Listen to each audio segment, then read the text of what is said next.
Yo, what's going on, bro? My name is Sam Walford. I'm a 17-year-old dropper entrepreneur from the UK, and I help self-improvement YouTubers, probably just exactly like you, to start coaching and make their first 2K per month. And this series is Mr. Evan Smith. Evan, do you want to introduce yourself, bro? Yeah, I'm Evan. I'm the head of client success in our free community. I'm also like closing as well, which is pretty cool. But yeah, And today we're going to be answering, I think we've got 25 questions about doing self-improvement coaching, which a lot of fucking, beginners, people overthink about coaching and, how do I sell, what all this. We've got basically tons of questions that you probably have asked yourself, and we're going to go through all of them today and answer all of them. So the first question is, how do you sell coaching with no credibility?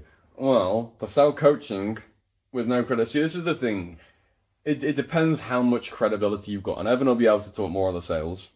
hmm. But if it is like you genuinely got like no, because there's what we call inherent credibility, and then there's like proof credibility. The inherent credibility is like you yourself. If you're teaching social skills, do you have good social skills? If you're teaching fitness, are you yourself in good shape? There's that inherent credibility. If you don't have that, then you can't really do it, and so then the answer would be no. If you don't have any proof, then it's not necessarily an issue with that. Hmm. I mean, maybe you could speak on, selling without proof, Yeah, going about that.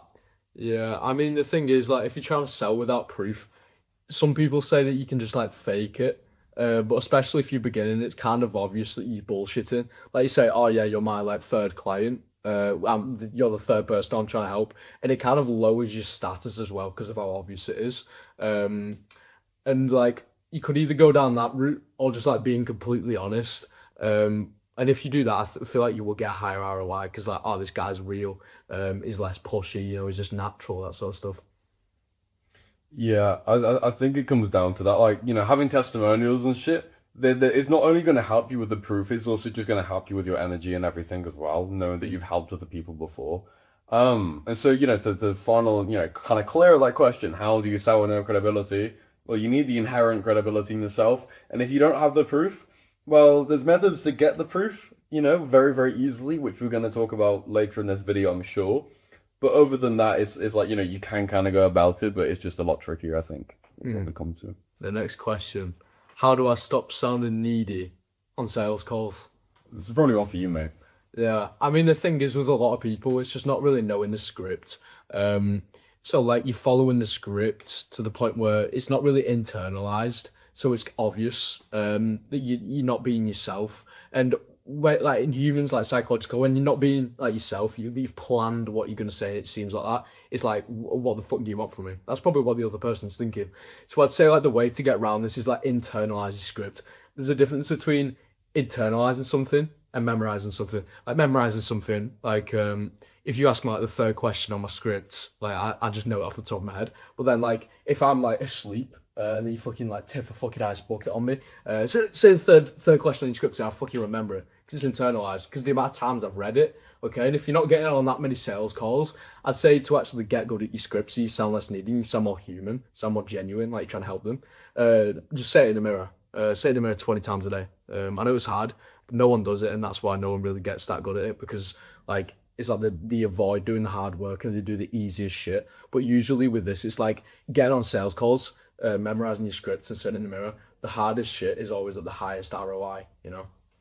And that's always because the easy shit, which has a high ROI, you've already done, which is kind of like thinking about your niche and other, thinking tasks, which are very high ROI, but Creating your script as well. yeah, it's the hard things which have high ROI, which you avoid because you always try to tend towards to do the easy work. So like, there's all the easy work done, the hard work still needs to be done. Coming back to the question though, about being needy, I think just as a whole with being, and I think this applies to like any area of life as well, is like you need to emulate a point of abundance to achieve a point of abundance. Yeah, that's true as well. In that you kind of gotta fake it till you make it, because like for example with girls, it's like if you never spoke to a girl before, you gotta pretend like you already spoke to girls to speak to your first girl, because then it'd be kind of weird if you were like, "You're the first girl I've ever spoken to." That'd be Yeah, kind of weird. It'd be it'd be odd. Same with the sales. It's like if you're on your first sales call and you've never got a client before, It's like you want to act and have the energy and like fake it in a way where it's like you've got clients before. Now you don't want to outright say that you got clients before and lie because that's kind of just faking proof. That's what I did. Yeah, to be fair, that guy fucking did that. Yeah. But you know, if they ask you, then you're going to be honest. Oh, yeah, I don't have any clients before. But you know, if they don't ask, you want to kind of basically act in a way that would make them assume that you've already got clients. If that makes sense, you got to like kind of fake it till you make it. Because then by doing that, you then more likely to get the clients. Then once you get the clients, you're in a quantum abundance and shit just gets easier, bro. Yeah, because it's like also when you speak with more confidence and like obviously the abundance matters, like the confidence is like you're transferring certainty into their brain. So when it comes to the price drop, when it comes to like, you know, actually pitching what you're saying, they believe it more because you sound more certain, not only about the program, but about yourself. You know? Yeah, I think that's a good conclusion to that question. What's the third one? I can't read shit, bro. How do I make people trust me enough to buy? I think kind of just went over that. How do you make people trust you enough to buy? I think you want to look at this question more in the lens of the psychology of the lead rather than your own psychology, if that makes sense. I think the last question was kind of about our own psychology, and that this question is more about the psychology of the lead and how you influence that in terms of building up trust with them. Yeah, I think everything I said about the script before applies to the same question. Because if you sound like a scripted robot, even if what you're selling is real, true, no one's going to buy. Because it's hard to build trust with someone when they don't sound like genuine human, right? Everyone loves human, right? And then, yeah, in terms of trust, I'd say testimonials, obviously, you probably already know, like play a fair bit in actually getting people to trust you. But even then, like people, like you'll have loads of testimonials and some motherfucker's going to be like, oh, you've not had someone the same age as me in my niche living in the same place as me. So like even testimonials don't work sometimes.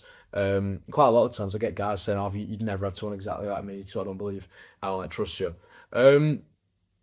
But yeah, I feel like there probably is like a little bit more to add to that, but I can't really think of much else. I think trust is much more of an emotional thing than a logical thing.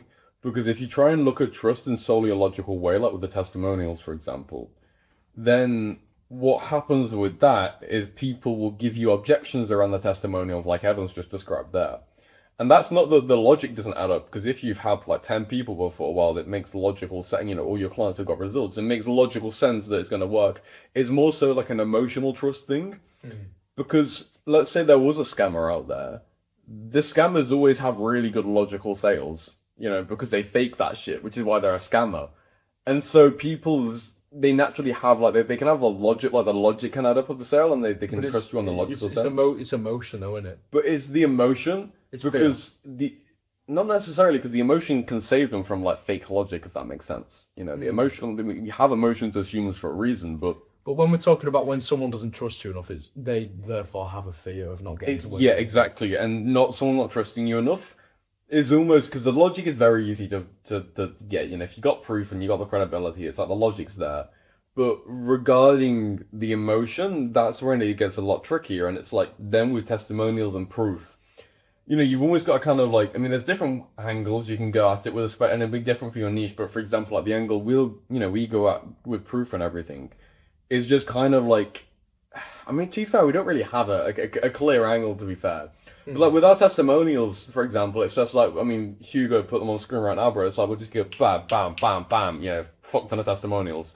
On screen right now, of guys getting, you know, crazy results. Or it's like we can just say, you know, the average client of ours makes $3,700 in the first 60 days of working with us. And you know, we have that sort of proof there. I mean, that's more of a logical thing than an emotional thing, there, to be fair. That's true. Because at the end of the day, like, there's not always going to be 100% guaranteed with anything in life. Like, logically in someone's brain, they're like, all right, this guy's got testimonials, I can trust him, right? But then the other side of his brain is like the more emotional side of his brain, which I know you spoke about quite a lot in your videos, which is just like, this is risky. And there's like no like logic behind it. This is risky, I don't trust him, right? And what that comes down to is fear, right? So fear that they're actually going to get to XYZ goal, which you're promoting your coaching as getting from where he is to where he wants to be. And I think that's just like how people make decisions these days, because there is a lot of scammers out there. There's like always like skepticism about buying anything. Same point that it's not just these days; it's for all the fucking time, bro. Humans always make decisions based on our emotions. Yeah, that's very true. I think the question is very heavily on like if we kind of like package the question in the right way, it's like, okay, well, to get someone to trust you, you got to influence their emotions. Now, how do you influence their emotions? Like I said, there's like, you can overwhelm them with proof. You can speak and really resonate with them. Like for example, in the discovery, which is like on a sales call, for example, where you ask them questions about themselves to understand them and their problems. If you can go really deep in their psychology, and kind of like figure out a problem that they have that they didn't even realize they had, the root cause of all their suffering in their brain, they're naturally going to emotionally trust you a lot more because of that. Because it's like, you seem to know them better than they do, for example. If you can resonate with them like that, or even like, a case study, for example, like, if they've been watching your YouTube for a while, I mean, obviously that'll build up a ton of goodwill and everything with them, so you'll naturally trust them more if you've watched them for a while. But not only that, like, let's say they watch a video of you interviewing a client for an hour, and I know you probably not got any clients right now, so you're like, well, that doesn't really help me. But when you do get clients, you do one of these interviews and shit, and someone watches that. They definitely do help. Every time I've got someone WhatsApp video, they've always like desperately wanted to buy. Yeah, exactly, and it's because they'll build a relationship with the client that you're interviewing, and they'll be like, "Oh, he's like very similar to me," you've really helped him. Dean watched the video, because I was a fitness coach and you interviewed me on WhatsApp for our sales call. Yeah, and yeah, exactly, man. It really really helps. Just. Because we fucking build emotion, like between humans and everything. We build emotion with relationships and shit, bro. So it's just kind of like, not being this little robot where it's like, my coaching costs this amount and I'll help you to do this in this time. It's like, yeah, okay, sure, there's a logic, but do you really understand their pains? Do you understand why they even want to solve this problem of like fitness or their social skills or, their looks maxing in the first place? Like, why do they want to solve that? And then you figure out the deep root cause and then you sort of target that, and get the emotions going. But because you can't sell to anyone who doesn't have like an actual deep problem. Like someone might have a problem that you can't solve, and they're wanting chicken, and you're selling them beef. But yeah, what's the next question? How do I price my coaching as a beginner?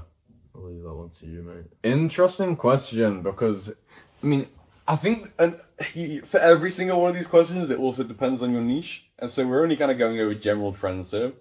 But I think. I mean, assuming you are our niche, you're probably like, 16 to 19 to 20 to early 20s. And you're going to be doing coaching. You're going to be coaching other guys our age. And assuming you're kind of like, you're a beginner, you're starting out and everything. Well, we're going to talk more about this, but the first thing, I mean, once you've got the proof, using what we're going to tell you later on how to get proof, we're going to go over that. Once you've sort of got the proof, you've got everything, in check, you're ready to start selling. At that point, actually, what we teach is basically just to kind of like, and this actually links back really well with the trust and neediness thing.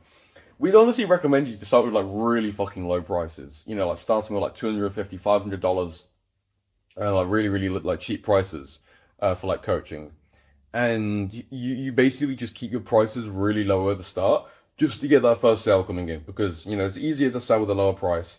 And because what happens is, what we see so commonly is that first sale is almost just like the final, not straw on the camel's back, but it's the thing that tips the avalanche, Once you get that first sale, it's so much easier to continue getting sales. It's like the Fortnite launch pad. Do you remember what he's talking about? Yeah, I don't get that analogy, bro. Like, it kind of makes sense. Like, you jump on it and it just fucking, it goes. But that's because of your energy, like the neediness and all that shit. Like, you just become way less needy once you've got that first sale. And so we keep the prices low.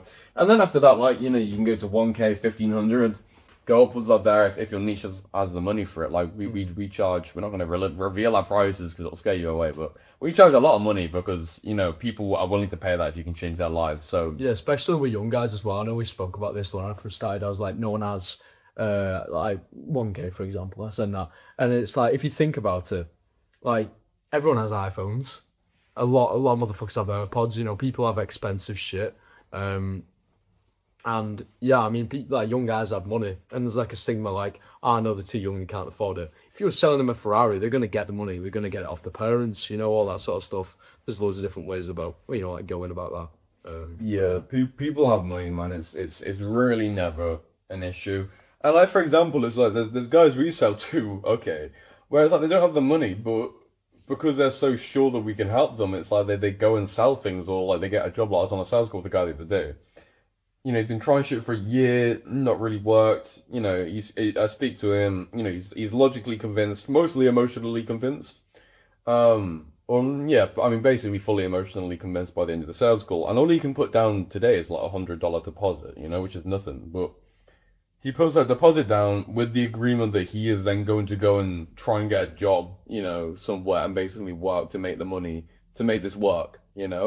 Yeah, people will find They'll find a way, man. And the thing is, you saying, oh, they don't have enough money or some shit like that, is literally just a cope from you. It really is just a cope for you to like avoid the pain for the fact that you're kind of shit, and that's why you're not getting sales. Yeah, it's something you can't take responsibility for as well. And the only way to like get better at something, solve a problem, is to take responsibility for it as well. I remember when we used to charge 1K like back in like November and December, and I remember my mentors being like, Sam, you need to increase your prices, bro. Because everyone's getting crazy results, working with you, and it's like you're literally like charging like barely anything compared to what they end up making. And I was like, yeah, but they don't have much money starting out. I'm selling to young broke guys. And again, I'm not going to reveal our prices, but we have significantly increased our prices from them. Yeah. Okay. People still afford it. Yes, sure. There's some people who could afford the original price, but can no longer afford this price. But we're making significantly more money, and at the same time, it's a lot higher. Definitely. Everybody's also a lot more committed because they're spending so much money. So yeah, high prices, bro. It's like it helps not only you because then you get more money. Getting that more money then gives you more power to go and change the world in the way you want to. So yes, it is also more purposeful. I thought of an analogy as well. It's like a fat guy who's never been to the gym before. He starts going to the gym, but the gym's like $10 a month, right? He's more likely to slack. He's more likely to not go to the gym. But I'd say this motherfucker spends like $200 a month on like a really fancy gym because he's losing so much relative to how much money he has in general. He's less likely to like slack, and it sort of relates to this because like doing the work's never going to be easy. And coming back into that, not only does the fat guy, aka your client, lock in because they're spending so much money, the gym then also makes more money. Let's say the gym's making a load of money, that gives the gym more power to then go and open more gyms and go help more fat guys. So 100%. Having high prices is beneficial to absolutely everyone. The only time charging low prices makes sense is if you're working in an industry where it's called price competition. No. What's it called? Like supermarket. It's like when something's in abundance, like Tesco versus Lidl or something. Yeah, like Tesco versus. I can't remember what they call it. It's like Tesco versus Lidl or shit like that, where they're always trying to keep the prices low because it's like a Aldi and Lidl and then Asda and Tesco. No, it's because the item is really common. Yeah. What's it? I can't remember what the commodity is. Commoditized. That's when you need to decrease your prices because the only way you can make your offer better is by lowering the prices because you can't make the product better. Yeah, well, no one's selling iceberg lettuce watching this video, are they? Hopefully not, bro. We've got fucking Mr. Tesco watching this. Yeah. Well, my client's grandpa owned like one of the biggest supermarkets in Czech Republic other than Tesco. Very niche. Yeah, very niche. How do I know if my sales skill is the problem? Yeah. I'll let you go first on that one. Well, here you're moving into the territory of constraints. Which is a very, very fun territory because regarding constraints, if you got the numbers, then it's a very, very fun thing to figure out your constraint because often it just kind of points straight in the face. Now, this is the thing, as a beginner, you might not have numbers on your sales conversion rate or shit like that, or maybe you've never even taken a sales call. If you've never taken a sales call, then the constraint isn't your sales skill because imagine your funnel like a big pipe, okay? There's not been any water through the pipe, okay? Because the valve at the start of the pipe is closed. You don't want to try and think about if the middle of the pipe is open or not before you've even opened the front of the pipe. One thing at a time, do first thing fast. Let's say you are taking sales calls then. The next thing I need to ask you is, what is your conversion rate on these sales calls? Tell them what conversion rate is. A sale conversion rate is basically how many people buy compared to how many sales calls you go on. So if you close 1 in 5 calls, 20 in 100 calls, that'd be 20% conversion rate. Now, the thing with this is if you've not had many calls, or let's say you've only had like 5 calls and you've not closed anyone, That's normal. We go 5 calls without closing anyone. We had a streak of like 12 calls the other day without like the other day, you know, like last week or whatever, without closing anyone, you know? It's natural, okay? If you've had like 25, 30 calls, still not closed anyone, probably an issue there, okay? I'd say 25 is a bit high. I mean, 30 is like the official. If you look 30, at, yeah. I mean, if you look at like the data In and terms everything, of tracking, yeah, 30%. Yeah, 30. like we've got Orf, for example, in the fast lane, who's he's like, you're reviewing his shit, he's solid at everything, taking tons of calls, still doesn't get a sale for some reason. We've told him like, bro, just wait until 30 calls. Yeah. Still not got to sell them. We're The gonna go thing is, though, deeper into the it. thing is though, like you can have the best like sales skill in the world, like Jordan Belfort, whatever the fuck, or like Loritz, for example. I know you're watching this way, but the thing is, like, you can have the best skills in the world, and it's like you're still gonna win some, and you're still gonna lose some. Like, you shouldn't be aiming for like the highest conversion rate possible. You should just be aiming to like try your best and spot where you go wrong and improve little by little every time. So like what I used to happen for me is I go on a sales call, and like you get a feeling like after you've done it that you know you've done bad, where it's like you're not like saying words, you know, just without thinking about it, like having to think about everything you say without just saying it in a natural flow, like I usually am like speaking on camera. And then you get off that call and you like sort of beat yourself up for it. And then on the next call, you're worse and worse and worse and worse. And it's like a negative feedback loop, which is like the polar opposite of what we were talking about before. Getting on a sales call, you know, closing, like getting the deal through, and then going on the next one, you've got like a really uplifted energy. And it's like a subconscious thing. But yeah. Yeah, so we're known as a sales skill as the constraint. If it is like you're getting, firstly, if you're not getting consistent calls booked, just try and get consistent calls booked. Like if you're only getting like 2, 3 calls a week, that firstly there is the issue, okay? If you're getting consistent calls, like maybe you're having like, you know, 1 a day on average, 7 a week, and you know you've had like 30 sales calls, you haven't closed anyone, then it probably is. And at that point, there's so many things it could be. It could be your offer, which it probably isn't, because I find that with coaching, the offer usually isn't the constraint particularly, unless you got like a really shit offer where it's like you're gonna, you know, like Patrick, like his offer was like to that guy we were reviewing his call earlier. His offer was like, Oh, skill trips. yeah, bro. It's like I'll message you a few times a day to help you go on like be more social on school trips or some shit like that. And he was charging $1,000 for that. And it's like, okay, that's the problem with the offer there. If the offer's fine, then it could also be the lead quality who you're getting on calls with. If they're not your niche, then you're not going to be able to sell to them. If you're getting on calls with people from fucking like the Congo and shit, bro, they're not going to have the money, okay? You know, if they're in Burundi where the average salary is like... Calcutta. Yeah, or fucking Calcutta, bro, you know? Then people ain't going to have the money, fair enough. If you're getting on calls with rich, white, Western people, and they're in your niche, and the offer's solid, and you're not closing... Probably is your sales skill then. 100%. Probably is your sales skill then at that point. Yeah. And to be fair, it's a lot more likely to be your sales skill than those other issues. Because honestly, it's not even just your sales skill. It's usually just your energy on the call. Because people... That's still sales skill, though. It's like sales skill to the point where you sound like you're not on a sales call and you seem like you're having a genuine conversation with someone. Yeah, that's the thing. With sales, it's kind of like you transcend sales and you just become this like being which just converses and gets sales. You know, you don't see it as like guys who get good at getting girls. They don't see it as like game. They don't see it as like the red pill.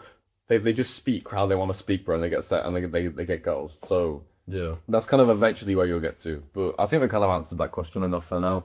So the next question is, should I offer a payment plan? Oh, I mean, yes and no, but more leaning to the no side.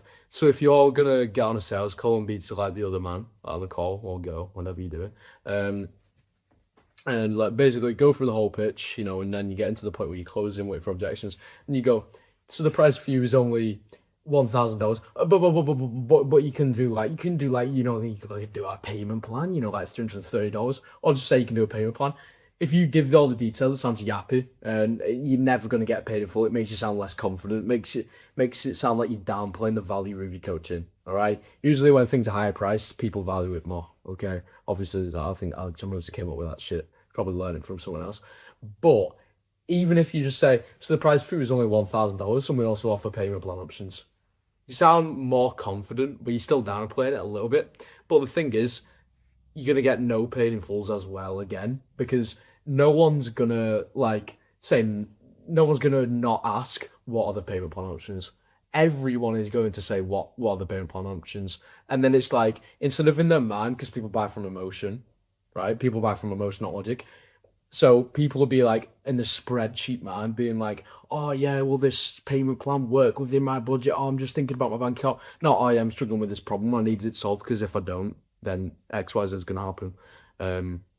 But yeah, that's why I say. So I'd say use a payment plan as a last ditch resort. When someone genuinely cannot afford your coaching paid in full, all right, but they're confident that no. When someone just can't get your coaching paid in full, but yeah, they do want to kind of. You should be using it as like a crutch to say. It should be like a Hail Mary last resort. The reason why you shouldn't do a low ticket offer while also doing a high ticket offer is because the low ticket offer will be a parasite on the high ticket offer.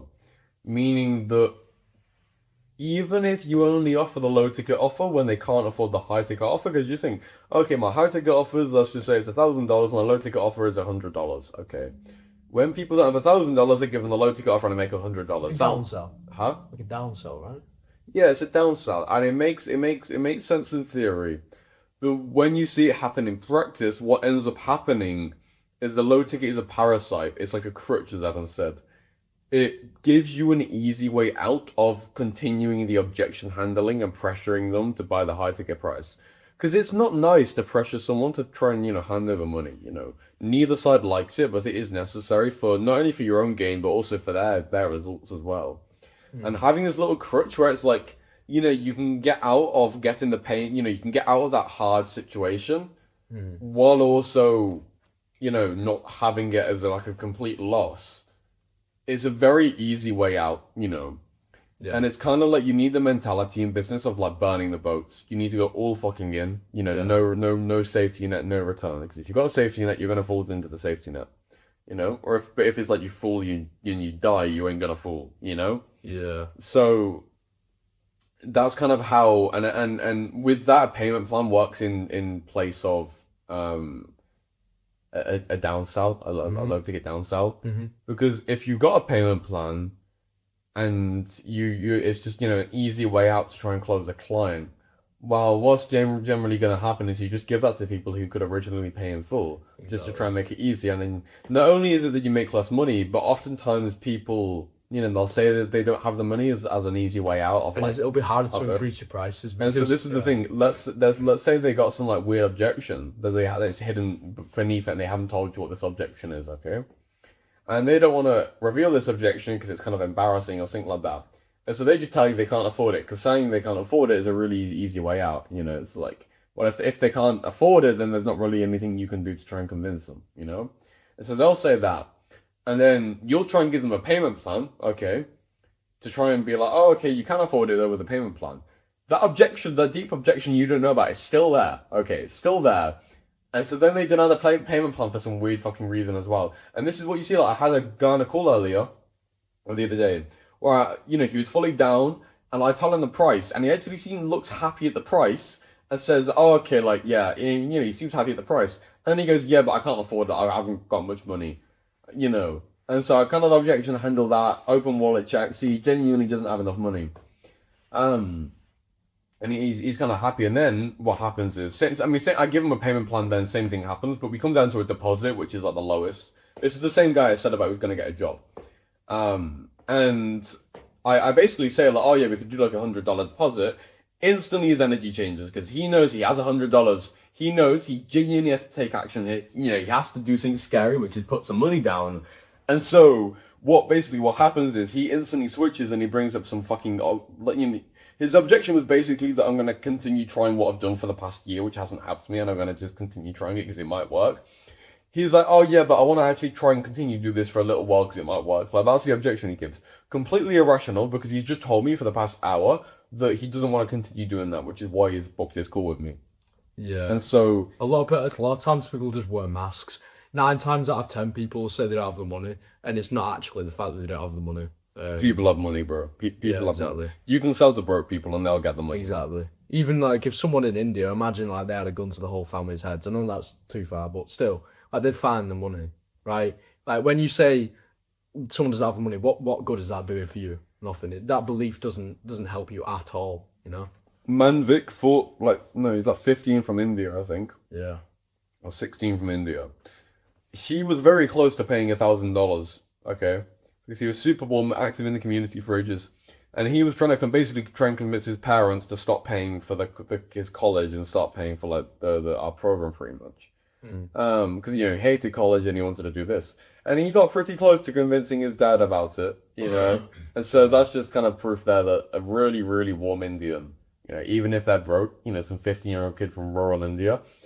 Even he will manage to get the money from somewhere. Leo as well got an Uber driving job, didn't he? Yeah, another guy from Sweden, completely broke. No, he didn't. He was planning on getting some Uber job to like try and make the money. He ended up just selling like loads of his shit, bro, in his like room. Again, like people don't even have to get jobs; they can just sell shit. Yeah. Like a lot of Western people as well. They say they don't have the money. Maybe they genuinely don't have the money. I don't fucking know. But even then, most like guys have had Xboxes, PS4s, gaming PCs, and they could just sell. That's the thing. There's so much money around you. It's ridiculous. Like this fucking pillow. yeah, but that pillow's probably worth like 500 quid, bro, because your fucking parents will mint it. But it's like just realize like I mean, even, you're sitting on the sofa right now. Like, I don't know how much this costs, but like for example, my parents are sort of like average wealth in the UK, and we've got or we call it like a settee, which is fucking French as fuck, but. We got a sofa which I think is probably like £500 or probably more than that even. Yeah, it's gotta be it's probably close to 1,000 actually, to be fair. It's like a fucking Italian or some shit. And we're just like a normal family in the UK, okay? There's so much money everywhere. And you gotta think, what are you doing to them? You're completely changing their life. They will get the money if they're sure enough of it, okay? They will get the money, okay? Because the parents have money, people have money. It's about being resourceful. Yeah, exactly. Yeah. Because if it was, let's say you were selling a Ferrari for $1,000, they would get the money. Yeah. They would get the money. So yeah, there's two types of people. There's like the one who gets resourceful, to put himself in the best possible decision to get into where he wants to be with our coaching, with your coaching, whatever. And then there's the other guy who is just like has the limiting belief that most people hold, just like I don't have the money, and they're just not gonna try shit. And like. The like mind like sort of box like selling shit is outside of that. I've never even never had the thought of selling something to actually invest into something which is a higher ROI than a fucking PlayStation. Yeah, that's the thing. You can't. This is why you need to go deep in the discovery and figure out their psychology, because then you can manipulate that shit and get them to become resourceful. Anyway, what's the next question? The next question is. How do I take deposits? I think we spoke about that a little bit, didn't we? How do you take deposits? I mean, yeah, to be able to take a deposit, we were just speaking about that. Really, that question fits in well. It's just time. Like for example, if someone genuinely found on Discovery they have 30 minutes a day, right? Some people are bullshit and you find that out, but sometimes, quite rarely, people just don't have the time, right? And then if they join your coach and they don't have the time to put in the work and get results, okay? Because we can't just give people results after work. And then we basically find out on the Discovery when they will have time, okay? And then what you can do there is either book a call for that time, or you can get to the end of the call, all right? And then basically offer a deposit, okay? So then they show their commitment to change, okay, by investing into your coaching, whatever you sell, obviously coaching actually. And then by the time that they have maybe like more time in the day, maybe in a couple of months' time, maybe in a month's time, you sort of like organize another call for them. So then they pay the rest and then get started. Bam fam. Bam fam, exactly. I don't think that's like a normal term a lot of people say. No, it is. Book a meeting from a meeting. Yeah. Or as we spoke about before, I don't need to go too much into this.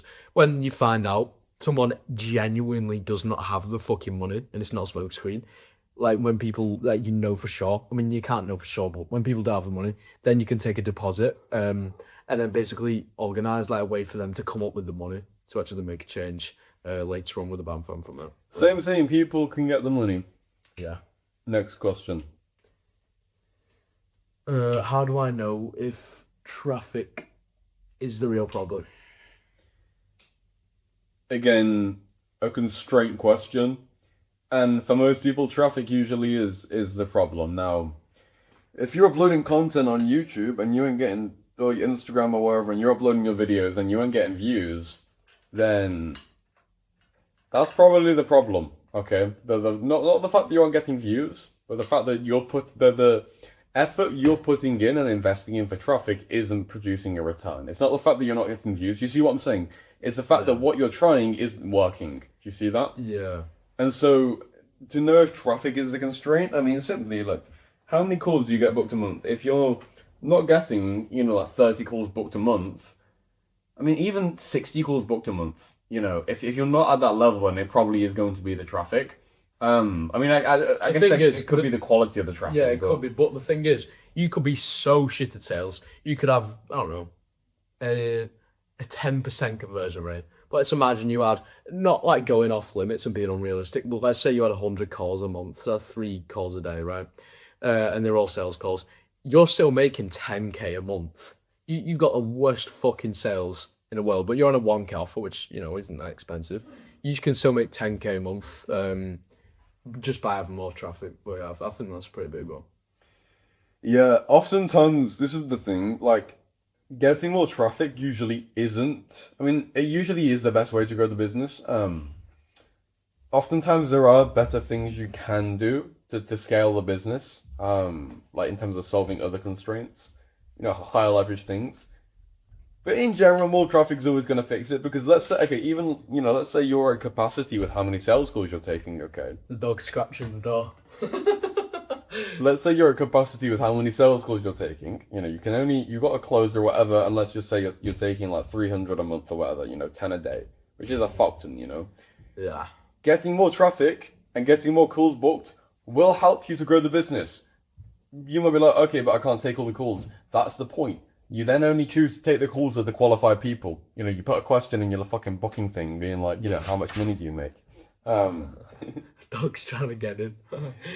And so more traffic is always going to kind of fix a business. Like I said, it's not always the highest leverage thing to do, though. So if traffic is your constraint, it probably is. It almost definitely is if you're watching this video. So you can just leave us at that. All right, this is a pretty big one. Go on. How do you handle?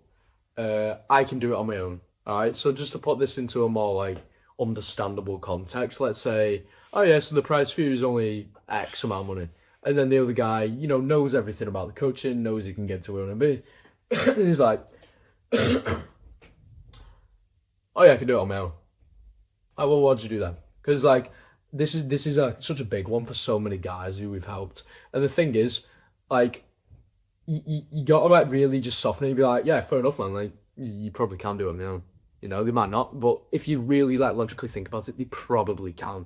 All right, whether that's getting shit, get better social skills, whatever the fuck. If you put the work in, can like watch YouTube videos, whatever. So you just be human. Right? Just be like, yeah, man, you probably can. But like the thing is, a lot of people say they can do it on their own, but there's also like fear behind it. So when someone says this, I'd say probe. What a probe is basically asking like, what's behind that? What makes you feel that way? Why? Just basically asking a follow-up question to someone's answer to a big question. So you'd be like, well, what's actually behind that, man? When someone says they can do it by their own. And then they either go, I don't know if you can get me to where I want to be, or it's too expensive, whatever. But if they then clarify, they just said, oh yeah, I feel like I can do it on my own. Then you go into handling that specific objection because it's isolated. The worst thing you can possibly do is handle an objection that is not the real objection. Someone says they don't have money, but they have fear. You try handling money, it's just going to make them think like, who the fuck's this guy, right? So when you do that, something like I usually do is just like, and you probably can do it on your own. And just go, like, just pause for a bit to emphasize it. Because they're not going to expect that, right? From someone who's trying to get money from them. It's like, yeah, man, you probably can do it on your own. And then, like, you probably say, like, can I actually, like, show respect on that, man? And then most of the times they'll be like, yeah. And usually it's better to ask for permission. Because you get, like, the yes chain going as well.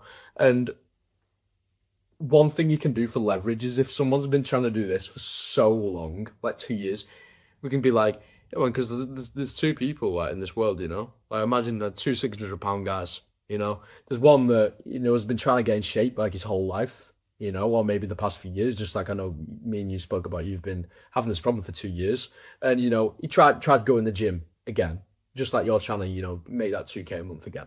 All right. And then there's another guy, okay, who, you know, actually instead of trying to do it on his own this time, you know, he maybe gets like a personal trainer, okay, and you know he's trying to get in shape, they're both trying to get in shape. But this guy knows like exactly what diet to follow, what workout routine to follow, and he's got the accountability. And he's the same guy who struggled with it for the past like few years. Which one, generally speaking, program aside, is more likely to actually, you know, like get in shape, like lose the weight, whatever? And then obviously, because you know the answer to the question, they'd be like the guy who gets the coaching. All right. So then you'd be like, you know, so it's not much of a question like of whether or not you can do it by yourself. It's more like, do you want to keep like struggling like with the same problems that you've had for the last 2 years and maybe try again and get where you want to be? Or do you want to be that other guy who's like, who draws that line in the sand and goes, no, I'm going to get help with this to actually put myself in the best possible decision to, you know, get into XYZ goal. And then most of the time they're going to say like the guy who puts himself in the best possible position draws the line in the sand and makes a change. And something like, which is really useful, has been like, why? You don't have to. No, like a pushback. We spoke about pushbacks before, all right? And then they justify what they said, okay? Because when in humans, like when you push, someone naturally pushes back, no matter what it is, really, within context. And you'd be like, what actually happens, man, if, you know, you're the other guy and you keep trying to like do things by like, on yourself, maybe still struggling with the same problems we spoke about before? Like what is it actually like moving forward? And then they'd be like, oh yeah, blah, blah, blah, blah. And you'd be like, is that something that you're willing to settle for, man? And they'd be like, no, okay? And then you'd be like, so... like it's like a CTA, you'd be like, what do you feel you have to do right here, right now to put yourself in the best possible decision, because it is the best possible decision, logically speaking, to hit that XYZ goal so you can desire, whether that be provide for your family, see your grandkids because you've lost weight, or, you know, not be lonely anymore because you don't have social anxiety. But yeah, that was a bit of a yap. I mean, I prefer to keep it simpler. You know, they'd be like, oh, honestly, man, like, I think I can do it on my own. The first thing I think I'd need to figure out is this a genuine objection or is it a smokescreen? The smokescreen being a fake objection they give to hide the real objection. Assuming that it is a real objection, though, I think, honestly, I feel like I just always ask the most simple, like, basic questions at the start. And I would just go, you know, why haven't you already done it on your own, you know? And then they're going to bring up, you know, what they did in Discovery. And then they'll get some excuse being like, oh, no, but now things are different. You know, now things have changed. So making them sound illogical. Yeah, and that's the thing, that they'll give some irrational thing, you know. And then you basically need to bring back up what you did in the Discovery if you do the Discovery, right? You know, which is, in the Discovery, you figured out why they hadn't been able to do it on their own already. So, for example, same example as the guy said he put the $100 deposit down, okay? That guy there, right? He was like all down, then it comes time he has to put the $100 deposit down, okay? And all of a sudden he's like, actually, you know, like, I'm going to continue doing what I'm doing. Like, actually, like, the guy who I've been, like, you know, following his advice, you know, he's just, like, really released this new course that I've got access to and everything, you know, and I'm going to try and follow that, you know. And I basically brought it up because before we talked to it, I talked to him about, like, you know, the emotional and logical brain, and we kind of realized that the emotional brain had been controlling him and that he'd been comfortable, and that his emotional brain comes up with all these excuses. And I basically made him realize that. So you reframed him. Yeah, that's the best thing you can do. I basically made him realize that historically he'd done similar things, where it was like he was comfortable where he was at, and so, but with that comfort would cause an excuse, being like, oh, I'm just going to try this slightly different, and I'm going to continue, you know, doing what I'm doing because it's comfortable. And because we discovered that, I kind of made him realize it is this irrational emotion that's making him say that, and it's not actually him, you know, that him himself actually wanted to do this, and then it kind of, you know, he realized it, and it went through and everything. So, yeah, that's the best thing to do. Again, like, it all comes down to discovery. Discovery is very, very important. A lot more important than I think people realize. Yeah, something else you can do in discovery is ask them if they've looked for help before with this. And then if you ask, like, why not? Like, for example, if someone says no, I haven't, you'd ask why not, go deeper into that, and then you might find something which will probably come up. They could have said it's too expensive, then you could reframe that, or you could just be like, oh yeah, I did, but like it didn't work out, and then you find out like there's just loads of different ways to sort of a pre-objection handle to say. Yeah, I think that answers that question. What makes a good sales script? Oh, you go first on that. What makes a good sales script? Structure. Yeah, a good sales structure. Yeah. Well, a good structure is basically going to let you control the call. Frame. Yeah, it's going to let you control the call. It's going to let you control the frame. It's going to get the call direction so you're not wasting time. Yeah. Rather than kind of not having a frame and not having a script, it gives a lot more opportunity to kind of like, waste time, not have effort. Like a sales script is almost like, with sales, you're trying to go from point A to point B, no sale to sale. And the sales script is almost like the map of the most efficient journey there. I think like instead of a script, you should see it as a structure. But for beginners, like the only reason you give a script is something small like do this, But like if you've been doing it for a while, I'd say let's see it more as a structure so you don't sound as rigid. And like make sure you get things you want in a certain pattern on the call. So like you find out basically the most important things about what the script's using, whatever words are in it, just more the premise of why you're asked. Because you can ask a question 100 different ways, right? So it's not more about the particular word you're saying. So it's like, see where they're at, see where they want to go, see what's holding them back, see why they want to get to where they want to be, logically and emotionally, and find out how it's been impacting the life of the problem, pitch, and then offer, then objection. That's basically all we need, really. Yeah, I mean, I think as a beginner, you just kind of need to copy a script, Exactly, yeah, and I not agree. think about trying to create one. Yeah. I mean, for us, so like we've created our own scripts and everything, and the only way we've been able to do that is because we've had tons of other sales schools before, like hundreds of sales schools before, and we've seen what's worked and what hasn't worked. And like honestly, now I'm at the point where I don't even really use the script, if that makes sense. Especially with the pitch, I definitely do, but with the discovery, for example, like I know my niche so well to the point where I don't need a script with the discovery. I just know how to ask the right questions to get the right information out of them. But if you're beginning, definitely use a script. Yeah, definitely. Going back to what I said before, probably one of the highest leverage things you can do is understand why you're asking specific questions, and also like memorize, internalize actually what you're saying and what you're saying and that sort of stuff. Yeah, exactly. Why are people not showing up to my calls? I think that's a pretty good one. There could be many, many reasons, and I think it all comes back down to trust, and it comes back down to emotion, and it comes back down to like, are they emotionally invested? Do they think they're gonna get like value for their time that they spend? It's kind of credibility as well. Yeah, kind of credibility. It's kind of like a mix of all of them here. To be honest, and again, it just comes back to like the resonance and your ability to just be a good human being and a good coach. I mean, if you look at it in the more logistical lens, then there are things like, well, are you sending text message follow-ups and all this shit? Do you have their phone number? And are you sending the messages like before the call asking if they're still good to call at that time, Are you basically framing the call in a way where they're not scared to be on it? If you frame the call in a way of like, oh, you're booking a sales call with me, I'm going to try and convince you to join, then not only are people less likely to book in, they're also less likely to show up, which is, you basically need to make them see that they're going to get value out of the call. I think it's also nuance as well. Like if someone's watched 10 YouTube videos, they're more likely to turn onto a call. Yeah, so they're more warmed up to you. And also, there's another thing as well, where it's like, some people like I feel like, especially if you're like doing social skills coaching, some people are just anxious. I remember my first call, I don't think it was with you, but when I had my first call, I was absolutely shitting myself. I don't know why. Something new, there's a lot of resistance. So like, you got to put yourself in the other person's shoes. Like this person you're trying to get on a call with, he's probably never been on a call, but probably the young guy as well, which makes it even more like emphasized. So they're probably just nervous, which I think is another like nuanced thing. Yeah, that's also true. I think the other thing you can do is kind of see your call as an offer. Like, a paid offer, you can see your call as an offer. Where they pay with their time and their effort and their energy, and in return, they get to learn about your offer.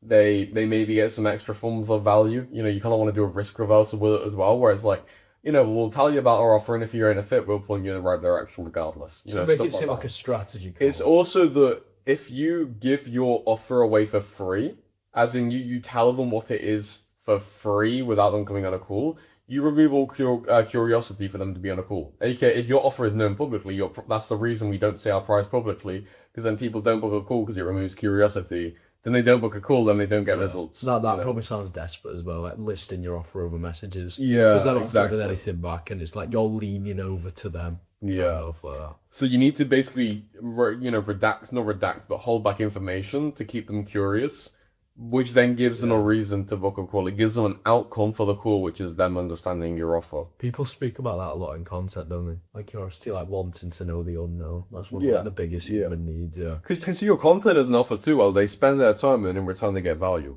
Yeah. Yeah. Time is money, really. Yeah, and money's value. So Yeah. Yeah.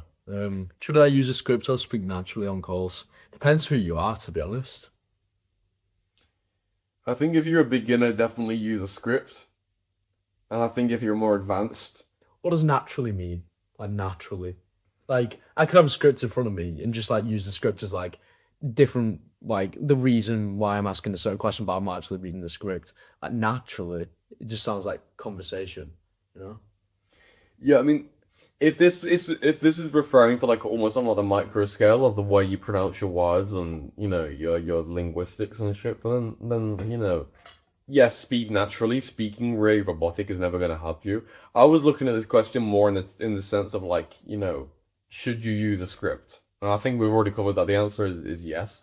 And then what I was going to say is I think when you become an expert at sales and you've got better, even if you're not using a script, you still use a script because the script's in your head and you've got used to that process. Yeah. And so I think it's kind of impossible to do sales and be good at it without having a general flow. And a general process, a general framework. You need to know what you want from the prospect. You can't just go into it thinking you're being natural without knowing what you're trying to get out of it. Yeah. Like problems, pains, current situation, desired situation, impact, consequence, pitch, that sort of stuff.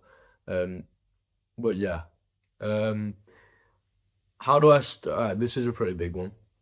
How do I stop being awkward on sales calls? Patrick asked that, didn't he? Yeah. How do you stop being awkward on sales calls? I think it's pretty simple. Take more sales calls. How do you stop being awkward speaking to girls? Guess what? Speak to more girls. Practice. Exactly, practice. And it's also like a mindset thing. Like, you gotta think of it, man. Like, you're gonna fucking die one day. Like, I mean, that's like my, so, not cope, but that's like my, like, thing. If I'm ever feeling awkward in a situation, like, who can remember this shit in like 10 years? No one. It doesn't fucking matter. But I don't know if you've got anything to add to that, but I think it's pretty simple. If you're thinking about you being awkward, and when you're on the call, you're thinking about you being awkward, you're gonna be more awkward. Yeah. It comes from trying to perform as well. See, this is the thing. If you don't give a fuck that you're awkward, then you're no longer gonna be awkward. Yeah. Like for example, with me, this will sound kind of sad, but I've been locked in on business, since like October, bro. I haven't spoke to a girl, in that sense since October, okay? And I know that when I go back to speaking with girls and traveling and being social and everything, if I'm overthinking about this shit, it's not gonna be fun and it's not gonna, it's not really, I'm not gonna perform, if you get what I mean. Whereas if I just kind of go into the mindset of like, I don't really give a fuck if I made myself look stupid. I don't really give a fuck if I make myself look awkward. I'm gonna go out and get terrorism. Yeah, exactly. If you aim for the rejection, then you can't be. There's no failure. That's the biggest hack. But I think it's a bit different with sales. And I think that relates in aim for the failure. And the thing is, aiming for the failure, I think it's just not giving a fuck about the failure. And I think that relates back into a big mindset I have that almost just kind of like treat life like a game in a way. Like don't think things are like do all end all, fucking final and then it'll be right. But don't also think that, some problem you've got is at the fucking end of the world. Because at the end of the day, it's like we're just kind of playing the game of life, I think another big thing. Having as much fun as we can. Yeah, I think another big thing as well, some is like obviously I do the call reviews, but what I notice with a lot of guys, it's like they will get good at sounding natural, but it's not them naturally. and eventually it gets to the point where you burn out with like a 2x multiplier because you're getting on these calls every single day. But just like ours, this is what I experienced this firsthand. Getting on these calls every day, sounding natural, but deep down, you know, you're not being natural. It's like a 2x multiplier on how fast you burn out. It's like when people, I think it's called like a work face, like they're different at home, and then they go to the office like all formal and weird, and it like tires them out more. It's something like psychological like that. Yeah, because your brain, like the fucking like, you know, fucking electrical, what they fucking call biology, like fucking Neurons. neurons and synapses and all this Yeah. shit. Like they, you know, the fucking neural pathways and all this shit, you know. You just existing and your brain thinking, it naturally forms pathways based upon, you know, the common behavior you do. That's how muscle memory works, you Yeah. know? If you commonly do one thing, then your brain kind of like, the fucking synapses like form like a path for that, so it becomes easier the next time. Yeah. So if you know, and that doesn't apply with just small scale, that applies for just you being you and your identity, okay? And so the way you think, who you see yourself as, your brain is like, the entire thing is aligned to that, okay? The confirmation bias. Yeah, exactly. And as soon as you start becoming someone else, it's like your brain is trying to like become, you know, less efficient. It's like, you know, your brain, let's say your brain is a fucking smartphone, it's an Apple phone, you know, made for Apple software, and then you go and try and fucking run Windows on this Apple iPhone, you know? Yes, it could work, not going to be very efficient, and it's going to use a lot more power, and it's going to the battery's going to die a lot faster, you know? It's not really going to have the right output. Whereas, you know, instead of trying to fucking do your sales tools on Windows on an iPhone, just use the iPhone as an iPhone. And even if the software isn't optimized, you're going to figure out how to optimize it over time as you go. So Yeah, there's no real big like way to be natural. Someone's naturally like, well, coming back to what I said before, like what is natural look like? It's like one person's natural is going to be different to someone else's. Like on a sales call, let's not even talk about sales calls. Let's just talk about general conversations. Like, because it's the same thing. A sales call is just a conversation, negotiation, whatever the fuck you want to call it. So it's kind of like day-to-day life. My natural speaking to other human being is going to be different than Sam's. Going to be different to, I don't know, anyone, you, whatever the fuck. It's like a lot of people see other people and think, oh, I need to be like them. They're natural. But it's not like that. It's just like, think of how you speak to a buddy and just get on sales calls and do that within reason, though. But I guess it's pretty hard to put into words. yeah, sweet. If you've watched through this far in the video, you clearly like who I was about to say who I am. That's from muscle memory. From, you know, who we are. And if you found value in this video, then we actually have some very, very good for you. And that's our entire course, or my entire course. For completely free, the $1,000 protocol, there's a link for that in the description. It's hosted on School, which you're probably already on. So there's a link for that in the description. You can click that if you want down there. Other than that, bro, I ask you to click the subscribe button so you can see more videos like this. I ask you to click the like button too, so you know, Smash that like button. Smash that like button, boys. And the notification bell. Peace. Peace.